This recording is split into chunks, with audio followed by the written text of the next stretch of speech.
this is big. It doesn't come down, does it? It is a delight to be here. Thank you very much. I'm so happy that I've been invited. Somebody asked me this morning, have you ever been here before? I said, no. I'm at the other end of the prairie, and I can assure you it's nothing as attractive as this. Maybe a little back some. Okay, I want to talk about accountability, and mostly accountability's slow and insidious slide into accountancy today. And so I'm going to try to roam across a wide variety of related issues and hope that that sets some kind of context, since I get to do it first, and then if it doesn't, I'll run away. But thanks for having me here anyway. When Edward Snowden described the NSA's bulk collection of telephone and email information from private citizens as the most dangerous weapon ever invented, he might as well have been talking about the neoliberal cum managerialistic rituals imposed on public higher education faculties in the name of accountability.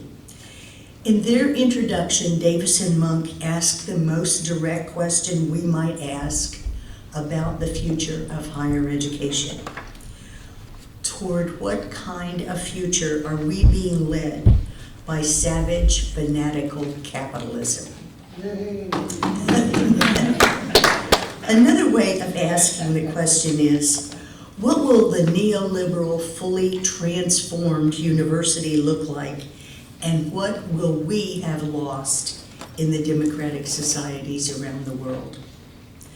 To answer that question is to lead inevitably to another question, I think, which is, what is this neoliberalism that we talk about? Neoliberalism, I think, has become a kind of buzzword. It's a very handy circumlocution around which have gathered multiple grievances and discontents, winter and summer alike. But what does it signify, and for what has it become a meme? Neoliberalism is a set of political and economic theories and ideologies, right, loosely rooted in the 18th century work of Adam Smith, Scottish Adam Smith. Its basic premises include lip service to the free market economy, although Anderson argues that the free market doctrine has actually never guided the policies and practices of neoliberal supporters. Limited or little public expenditure on social services such as welfare and health care, a focus on individual initiative, and a distaste for collective action such as unions. We're seeing that, of course, in Wisconsin in the US. A workforce which is mobile and flexible, as well as being often part-time, inexpensive, and largely without traditional benefits. Few, if any, regulatory interventions from the state. The mobility of production and manufacturing operations chasing the least expensive workforce.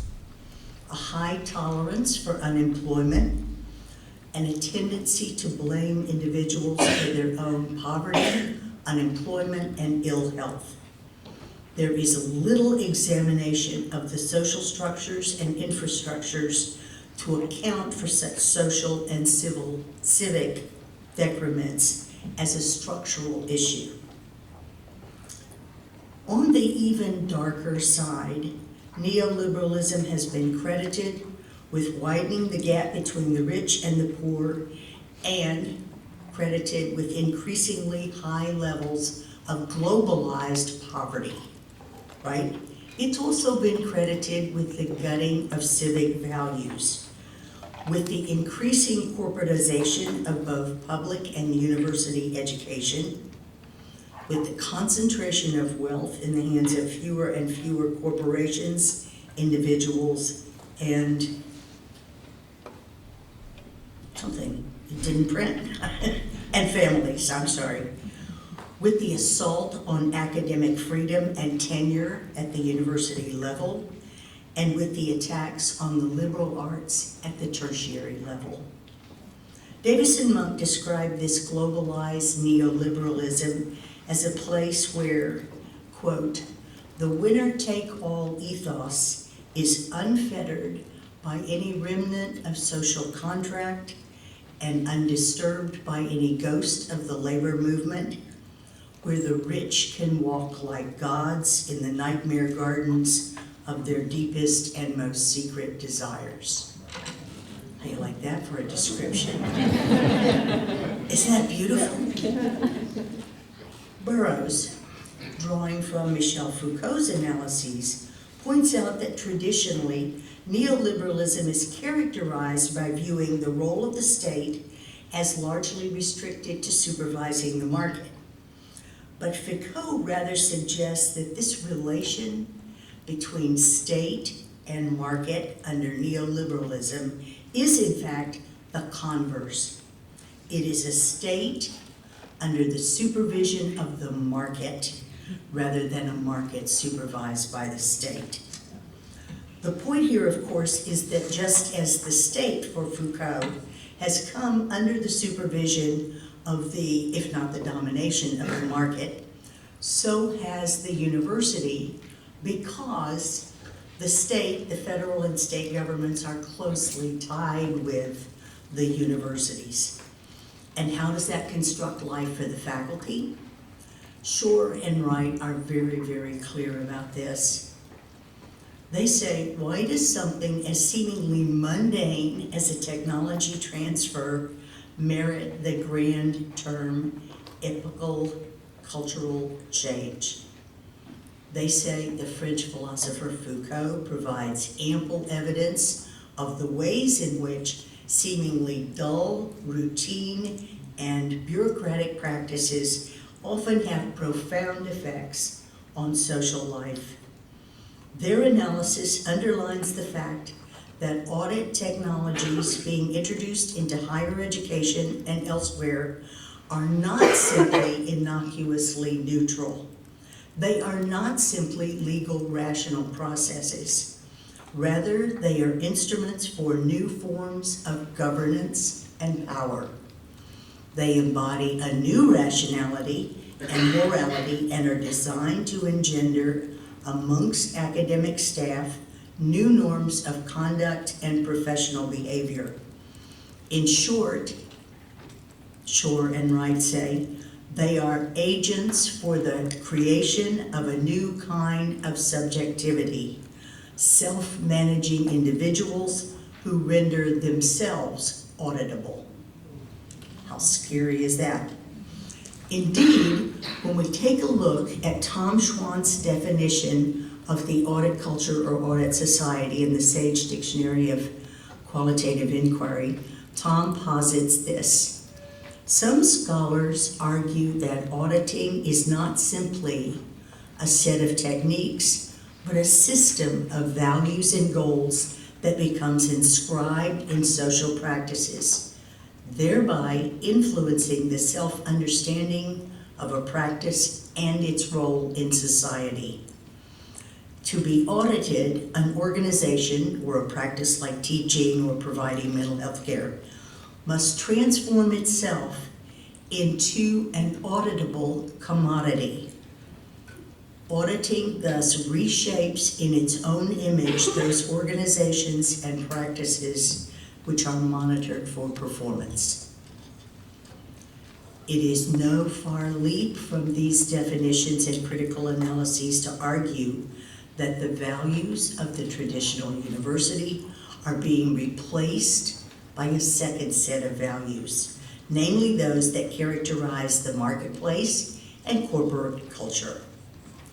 Schwann goes on to note that others contend that the growing influence of the audit culture contributes to the disappearance of the idea of publicness as traditional public service norms, of citizenship, representation, equality, accountability, impartiality, openness, responsiveness and justice are being marginalized or replaced by business norms like competitiveness, efficiency, productivity, profitability, and consumer satisfaction. Any of this sound familiar? So what does neoliberalism look like on campus, and how do faculty experience this free market doctrine in their everyday lives? As faculty twist and gyrate around this vortex of political doctrines and fiscal policies, how is neoliberalism translated into higher education social ecology? What are the specific expressions of free market ideologies in academic life? While most of you could no doubt add a few of your own, my laundry list would include the following. In the US, the quasi-privatization of the great public and land-grant universities as a result of the diminution of federal and state funding. The increasing influence of corporate monies on building programs, on academic curricula, and on the research programs of faculty. The commodification of intellectual property, including virtually all faculty publication. The rise of top-down managerialism, including a sharp increase in administrative staff versus teaching and research faculty. We have, I just want to throw something in here, we hear all the time about how, well, one of the things that's come out of the Great Recession in the US is the American worker is so much more productive. Let me tell you how that happens on the faculty. 3 years ago, we had 4 people retire all at once. 4 senior people in my program area. We hired 2. 2 people are now doing the job of 4 people. That's how come we're looking so good, right? We're working ourselves crazy. Another characteristic would be the pressing emphasis on entrepreneurialism as a criterion for faculty promotion, tenure, and merit pay, right? A shift in thinking of students as consumers and purchasers rather than as junior partners in citizenship and critical thinking learning journeys. A focus on metrics and rankings as a measure of quality. This is my favorite, the strange, perverse, and really utterly ridiculous idea that universities need a brand. Right? I think it's a twisted, indeed demented distortion of academic values in favor of a quantitative economic criterion. A brand? And you can only use certain stationery and it has to have this exact insignia on it? Oh, okay. A view of faculty which demands ever more accountability measures to assure that faculty are doing what they purportedly have been hired to do. An emphasis on external funding for faculty, even when external fund priorities do not match faculty interest or research programs, and the increasing use of contingent, part-time, and non-tenure track labor. There are, of course, I think, other signals. For instance, there's an ever-widening gap between administrative salaries and faculty salaries. We recently hired a new president, and the newspaper reported that one of the things that we are paying this president is an $800,000 signing bonus. I said, oh, they must be talking about a football coach, right? Is this the NBA or the, I mean, what are we looking at here? A signing bonus? Think about that. Okay. Another thing that signals that we are moved into a neoliberal moment is the move to outsource non-technical core campus services. Things like maintenance, housekeeping, ground service, food service, and the like, right?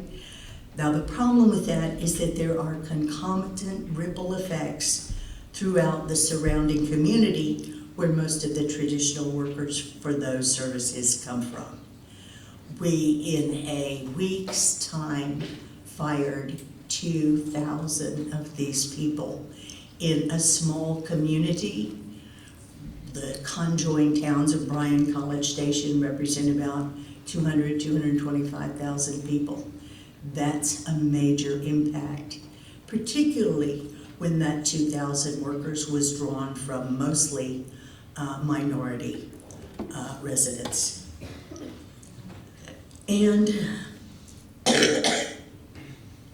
I think that that's quite similar to globalization's move to seek cheaper labor on foreign soil rather than paying workers a living wage here in North America.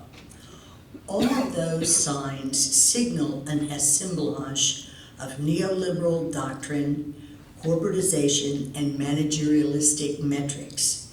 Now, Burroughs refers to that assemblage as metrics, markets, and affect. But I want to more I want to make it sound all like, there's a word there, I can read it, I just can't say it right now.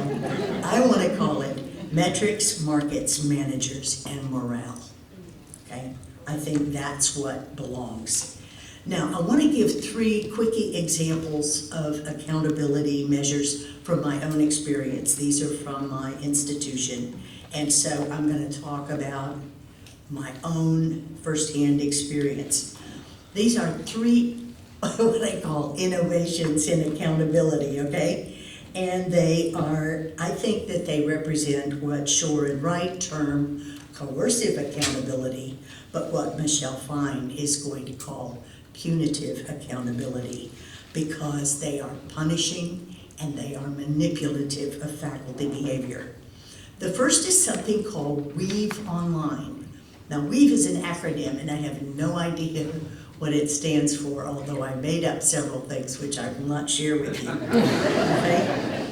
Weave Online is an extended accounting system for faculty work and productivity vis-a-vis students and teaching. At our institution, it was mandated by SACS, that is the Southern Association of Colleges and Schools. That's the regional accrediting body for our institution. Now, in this system, every program area or department has to enter goals for admission, for what constitutes adequate progress through the program areas, for curricular content, for how that actually works everywhere.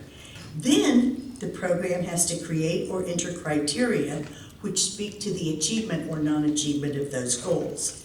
Then each department or program area must collect massive amounts of data to address the criteria to demonstrate whether or not goals are being met, whether or not students are moving through their coursework, whether or not certain elements are included in every course structure, for instance, multiculturalism, diversity, critical thinking, etc., and whether the original goals are actually the right goals. Did we choose 3 years ago the right goals? I have to say, before I say anything serious, Weave Online is one of the things that has come to make retirement seem so attractive. Now, try to imagine a university with 55,000 students, 3,000 faculty, 11 colleges, 180 departments, plus another number of separate program areas. For instance, my department has 3 separate program areas, right? That's 3 sets of Weave Online data. In a given year, I started doing, I added what I did for my little bitty program, and then I looked at big programs like engineering. And so I sort of started making up some numbers, right? I'm multiplying out by 180 departments, 230 program areas, etc. And I figured that there are at least 10 million units of data collected and entered for the entire university, right? Now, here's my question. You can see why I'm thinking a lot about retirement. Who's analyzing those data? Who's processing them? with 10 million data points from such disparate departments as rural public health and geology, as English and poultry science. What could such data possibly mean? And how does it demonstrate in any meaningful way what that faculty are doing their jobs? Or what they're doing, for that matter. Most of the data, in fact, all of the data are quantitative, which many of you will intuitively understand gives us no context for interpretation or assigning meaning. And so Weave Online strangles faculty and steals their time for other truly meaningful activities. Okay, faculty, second example, faculty salary and syllabi. As of 2 years ago, by legislative fiat, right, all faculty who teach undergraduates, and now just all faculty at my institution, must have their complete curriculum vitae as well as syllabi for every course they teach online by department, and by law, the faculty CV must be no further than 3 clicks away from the salary figure that the faculty member is making today. This is an entirely new, I mean, you can get budget data here, you can get syllabi here, but now they have to go through and link all this stuff, right? And by faculty, it is meant all tenured and tenure track, all lecturers, clinicals, and research associates, as well as the teaching assistants who teach undergraduates, right? This means somewhat over 6,000 people.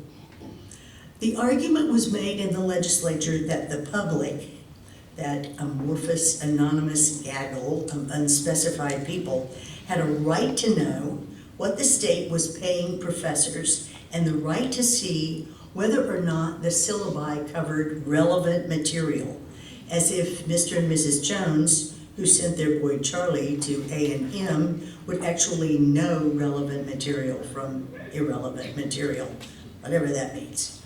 Computer Information Services, the major technical service unit on campus, right? I know the guy who runs that. They estimate that in the 2 years this system has been partly in place, it's still getting set up, that there have been, in a state of over 17 million people, we're the second largest state in the United States after California, there have been fewer than 100 searches for these data. So much for the public's curiosity about what I'm teaching in advanced fieldwork methods. Okay, forms. The most recent intrusion into faculty time came in the guise of a new form to fill out, right? The A&M College of Education faculty are awarded merit pay points on, among other things, the extent to which they mentor their advanced doctoral students to publish or present at refereed national conferences. Okay, so far so good, right?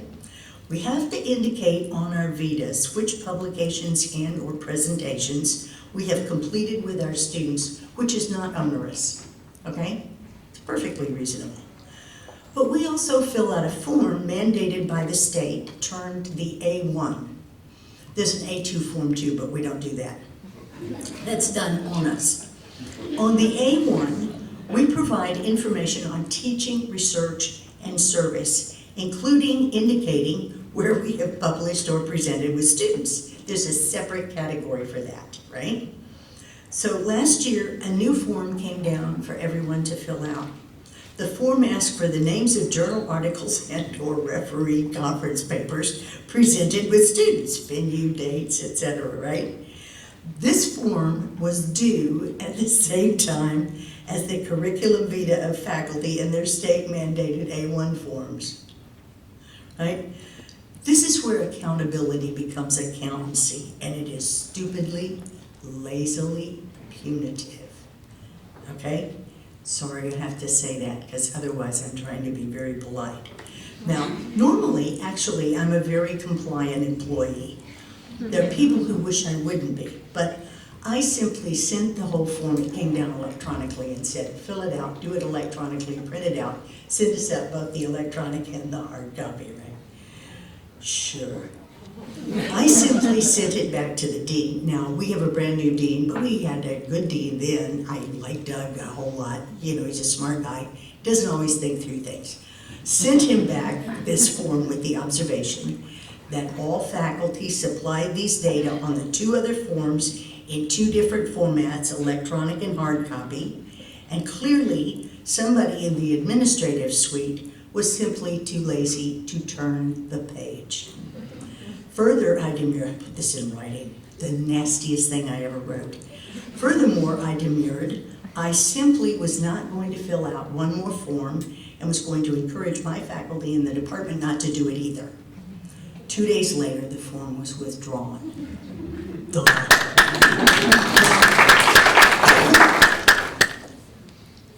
I lay out these examples. They are not necessarily the best, but they come quickly to hand, right? In order to make a larger point, that the ongoing auditing of faculty life has become a kind of bean counting accountancy, and the necessity of faculty to self-surveil or to risk running afoul of some administrative or legislative dictum is an ever-present danger, a point that I'm going to return to later. Briefly, I'd like to engage in a kind of short deconstruction of what the 3 requirements mean for faculty. First, a bit of context.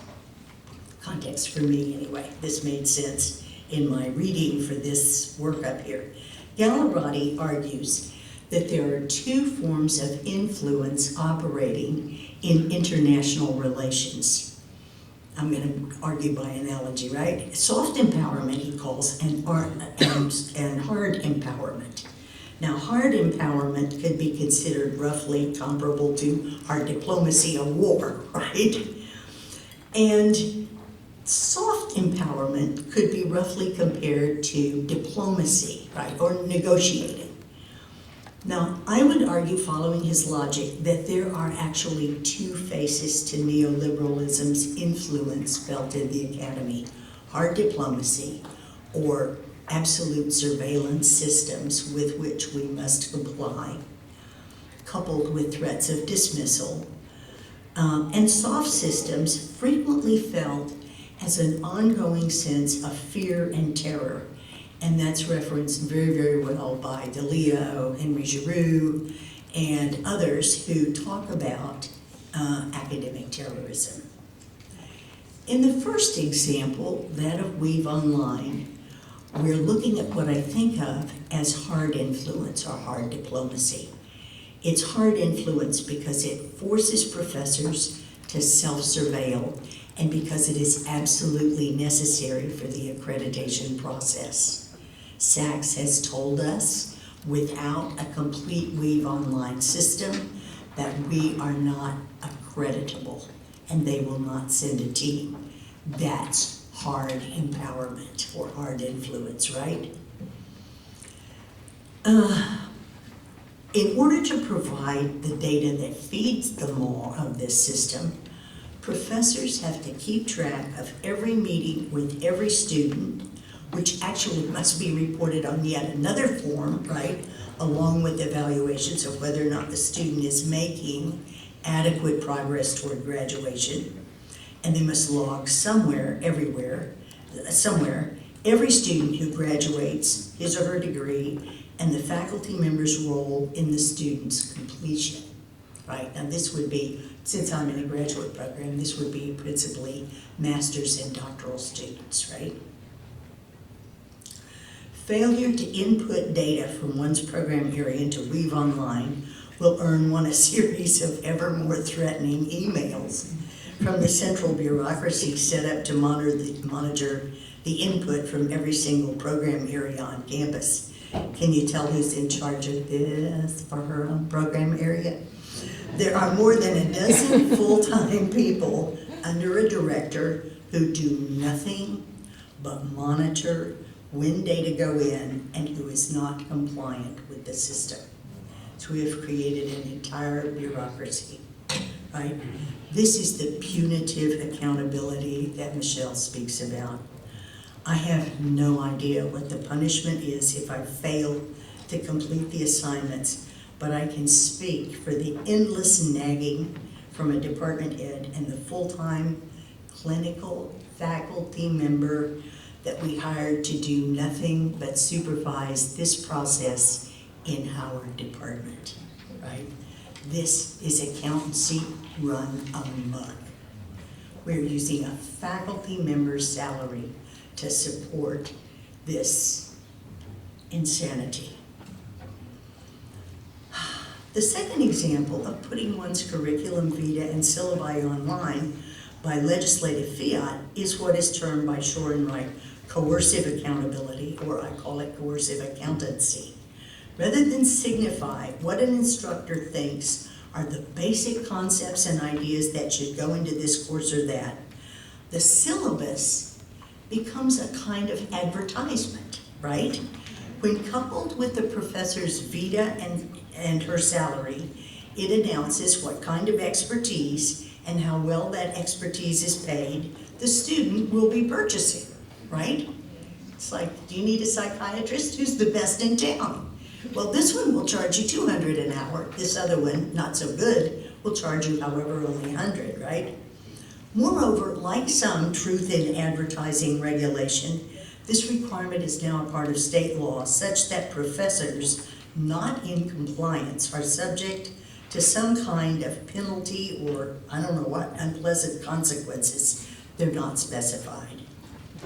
The third example from the Department of Redundancy Department is a good example of what happens when the audit culture so thoroughly replaces both academic values and, let's face it, plain old common sense. Turn the page, right? That what happens is the same material is asked for again and again and again in different forms. Thank heavens we have it electronically. It's what I would term the soft diplomacy, and it's actually the most readily resisted because it is so clearly superfluous, redundant, duplicative, and wasteful. It's easy to call out the perps.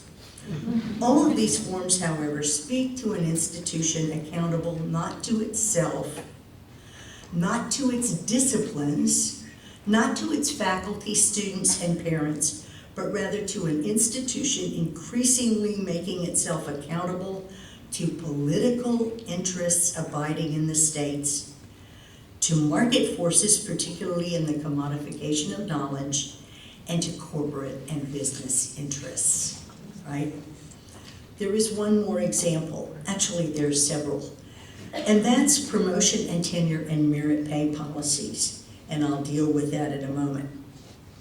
First, I'd like to deal with some concepts for clarity and to set the context, again, for what I believe are the important implications for faculty. Now, we know what neoliberalism means. It represents that politico-economic social theory from which so many assumptions apparently derive. Not all of them do, but we act as though they do. There's something more important out of a German school of economics, and that's called ordoliberalism.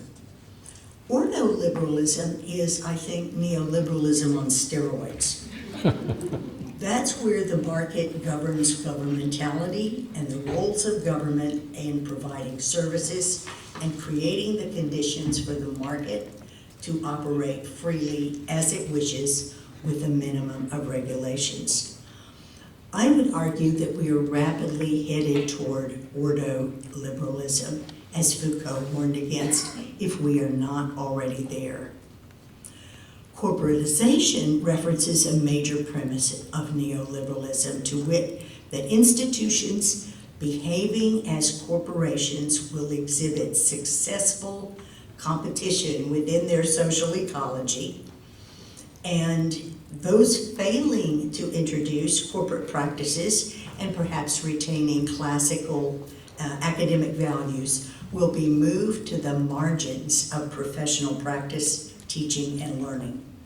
Ultimately, such institutions as the latter, the classical model, which focus on liberal arts educations and critical thinking, might well end up being considered by a corporate society dangerous institutions, right?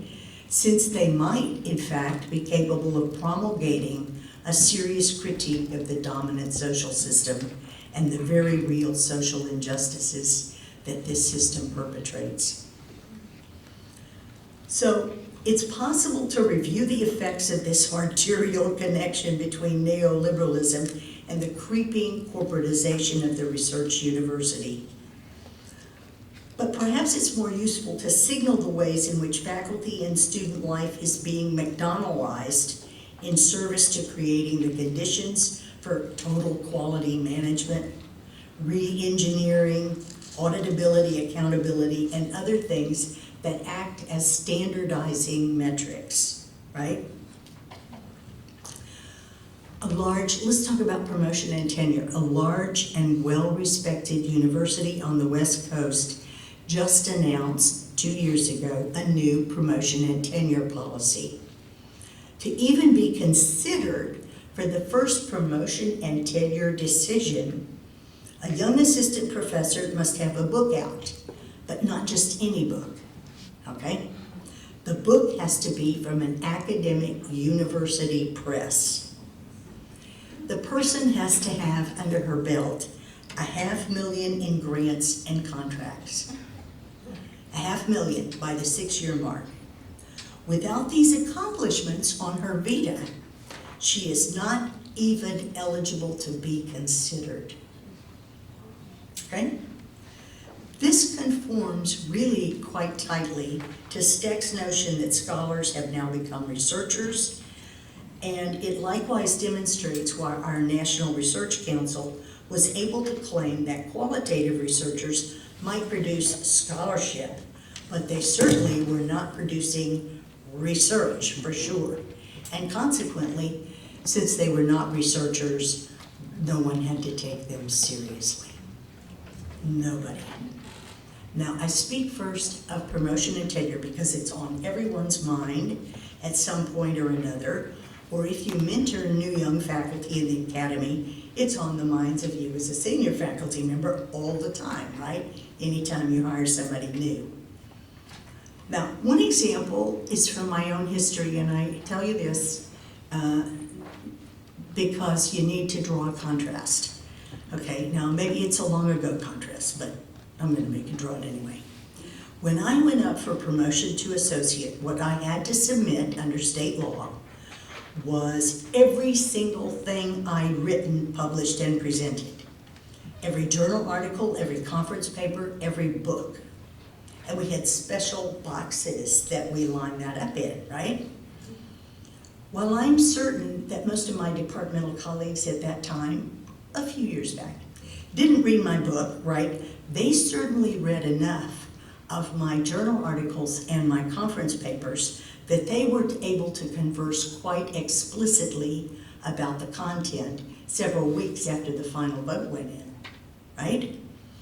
Just this year, we sent up a young assistant professor with 3 articles, a vita, a candidate statement, and 6 external letters of review.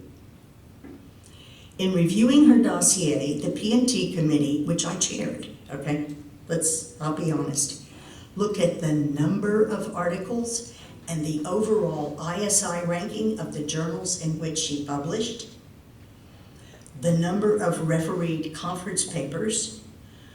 We perhaps read the 3 pieces sent with the dossier. I did, but I happened to like her. And ran a tally of the actual number of dollars she had brought in, and a tally of the dollar amounts of grant proposals still pending. The committee, excuse me, the committee examined her teaching evaluation scores, right?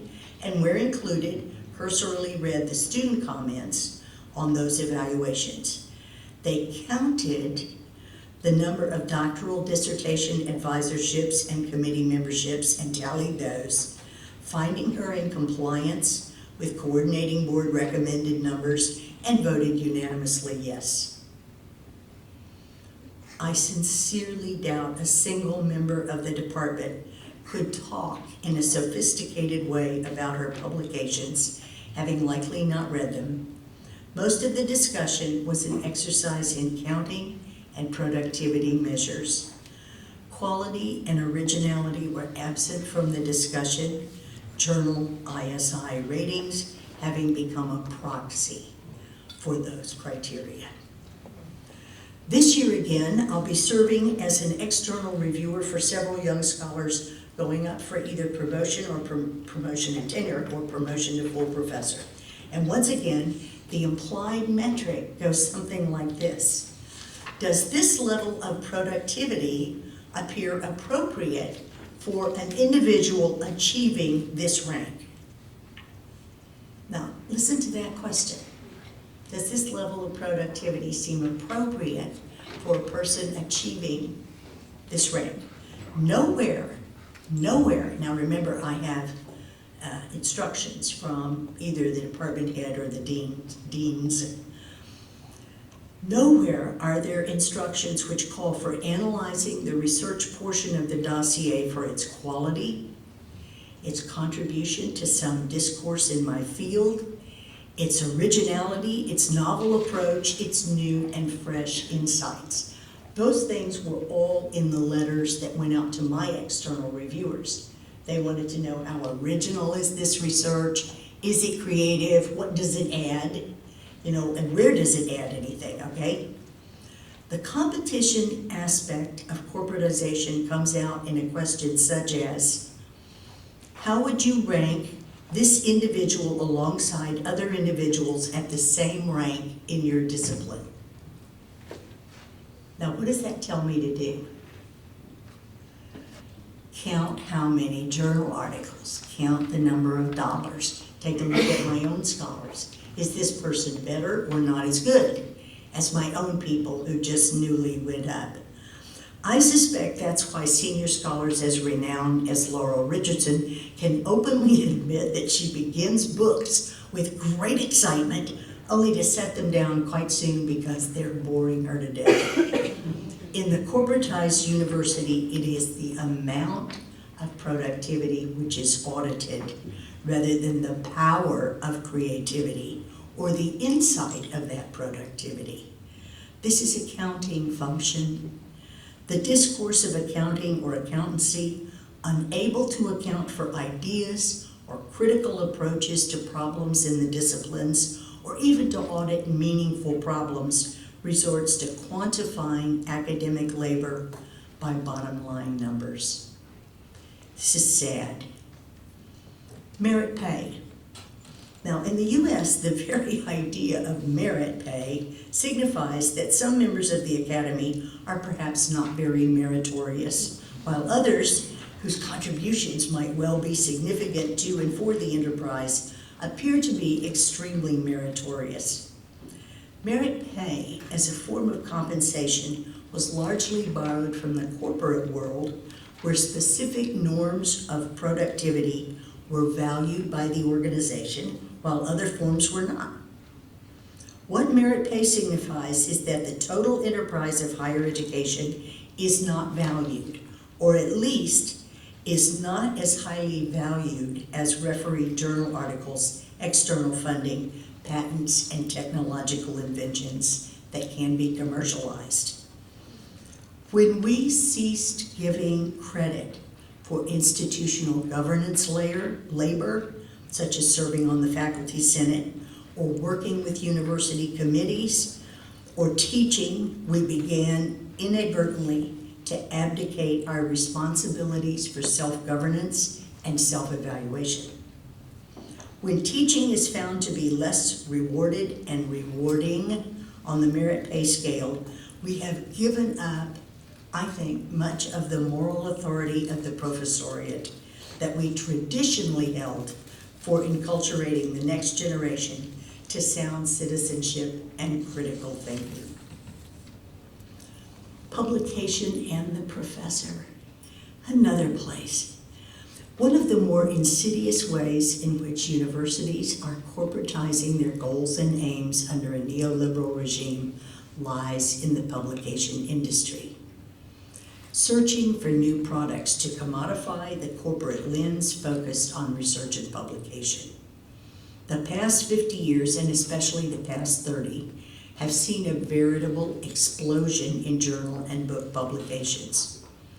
Both books and journals have also increasingly undergone a massive jump in cost, effectively making them prohibitive in many places where in fact they might prove useful, principally developing and underdeveloped countries and regions of the world. There is a move abroad in the land, of course, to move toward open access. In the US, the federal government has ruled that certain kinds of research, mostly biomedical research, right? That kind of research funded with federal dollars must be open access within a year or so.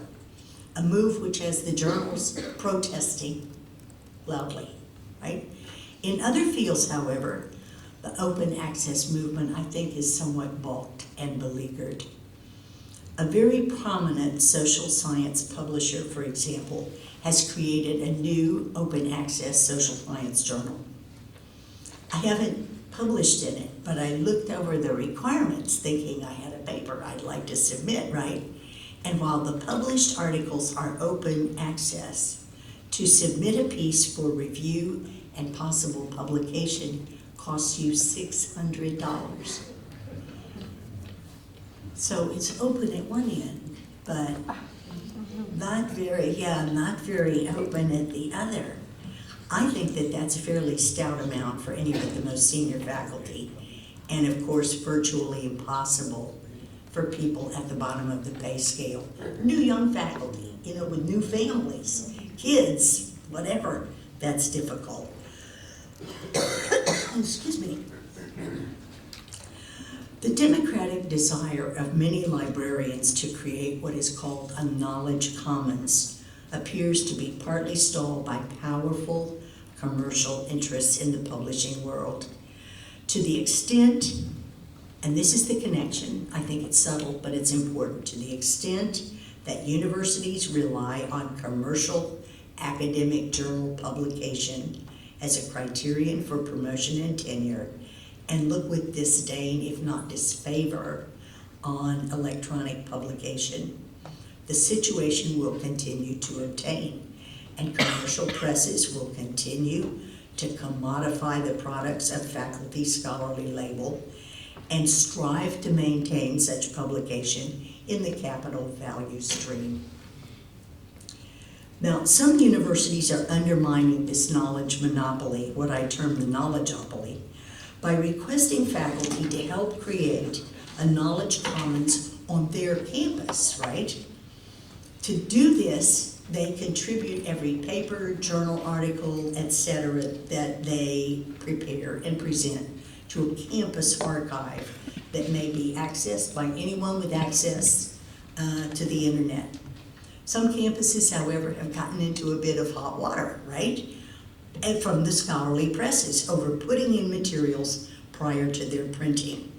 The jury is out on whether or not this strategy is going to work to open up the gates of knowledge for all comers, or whether the publishing houses will manage to kill these archival experiments of warning.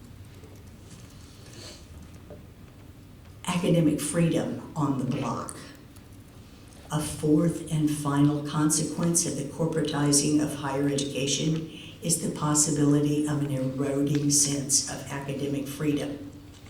The intrusion of social media into the educational environment and personal lives of faculty and students has made academic freedom appear more fragile, more arguable, more tenuous than in previous decades, although it has always been a somewhat slippery legal theoretic concept.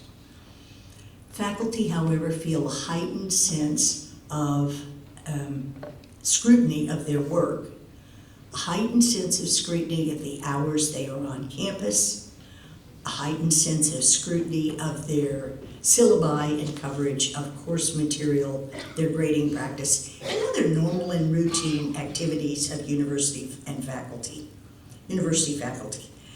As DeLeo and his colleagues point out, this intense and pervasive surveillance, as well as the implied mandate to self-surveil, creates a climate of fear among those surveilled, with a corresponding loss of confidence, a loss of academic freedom, and a withdrawal away from commitment to the academic project. What this heightened scrutiny adds up to is something that Inglis describes in the following way, quote, "There are key concepts in accountability, and they lock together in a powerful structure of surveillance. But the new accountability officers are well-armed, punitive, and everywhere. The result is much less a vindication of public trust than an intensification of mistrust and a steady diminution of personal commitment to the activity under audit." What this failure of trust and a growing mistrust of public officials also leads to is something that DeLeo called academic terrorism. So how do we cope with this ongoing sense of fear, mistrust, insecurity, coercive surveillance, meaningless counting of non-important characteristics of our work? Shore and Wright suggests there are three things we need to do, and I'm going to bring up a fourth and fifth. The first thing that we need to do is to track key changes in language, including the emergence of new discourses and the semantic clusters from which they are constituted. The second is to identify the new kinds of practices associated with these discourses and the new institutions, norms, and areas of expertise that they hail into existence and through which they are implemented. The third, Shore and Wright say, is we need to take a look at the effect of these norms and practices. Since they are embedded in mundane routines and duties, we need to take a look at how they affect conditions of work and through, and more importantly, on the way in which individuals construct themselves as professional subjects. It's what they meant that I referred to earlier as having the new auditing forms actually create new subjectivities. And they go on to ask, how do individuals confront this new cultural logic with its implicit morality and its reworked ideas of professionalism when they're inside and therefore subject to the disciplines of the new regime itself? When you're strangling with auditability, how do you question that auditability? Now, until we can agree on a set of actions and plans, I believe there are two strategies that we as faculty can employ to resist the massive transformation of higher education into something it was never meant to be. First, we need to take on the managerialist assumptions in language in order to denaturalize and challenge them. Mark and I were talking last night about how easy it is to slide into the language of an accountant.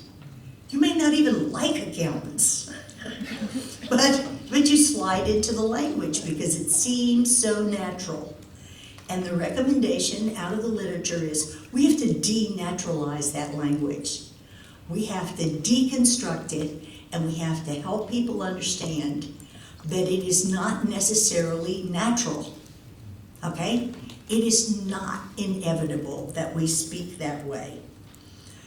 I think this means that we may transition from formal scholarly writing alone to addressing broader audiences, including the public, that public, right, that had a right to know. Let's tell them. Through letters to the editor, op-ed pieces in newspaper, available blogs, web newsletters, and every available social medium that comes to hand. We might address groups to whom we have not spoken before. The Lions Club, the Kiwanis Club, our chambers of commerce. Typically, we have faculty stay a long way away from those people, and I have been encouraging my people to go talk to those people when they get invitations, right? Second, I think we could denaturalize the language of accountancy by renaturalizing the language of citizenship, of social responsibility, of community, of service, and of other liberal and progressive values to everyone to whom we speak or to whom we write. I think that we have to keep making this point.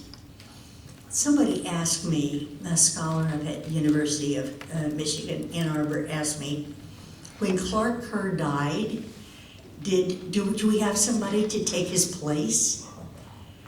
And I thought about that a minute, and I thought, no, we don't. We don't have somebody who can explain to John Q. Public what is important about higher education that we need to preserve. So I think it's up to us to renaturalize the language of citizenship and of social responsibility and of communitarian values and of, for heaven's sakes, the importance of getting out and voting. There's so many people who are apathetic. Okay, the discourse of higher education as a private good needs to be countered calmly and strongly with the discourse of higher education as a public good, enlarging democratic and communitarian norms and values. We need to speak of what is important in higher education, not what is counted, and why the core values add both practical and symbolic value to the entire country. And within our own institutions, we need to defend and protect both tenure and academic freedom as they are core values to a free and unfettered faculty. We can also stand up for what is meaningful accountability and what is mindless dross. We can urge our colleagues to be concerned about these matters. We can invent other forms of resistance and strategic challenge and draw on our Indigenous colleagues for help in this. As Thomas Paine, the great American patriot, said, if we do not hang together, we will hang separately. Thank you.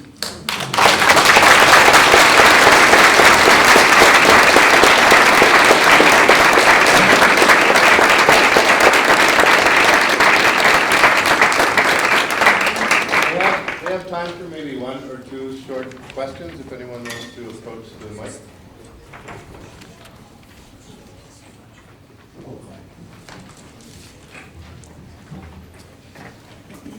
They just want to let this one go.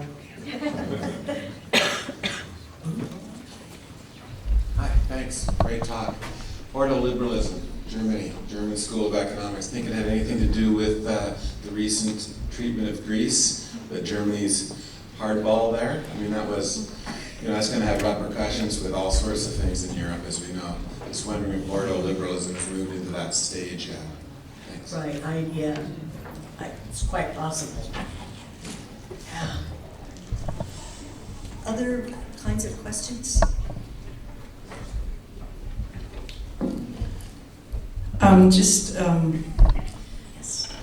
Trish Elliott, I'm University of Regina. Just by way of kind of the idea that these corporations are listening in on these conversations and co-opting the language. I went while you were talking to the Weave Online website, and now it says, we've been busy. Weave Online is now weaveengaged.com. And the content of visit the new site.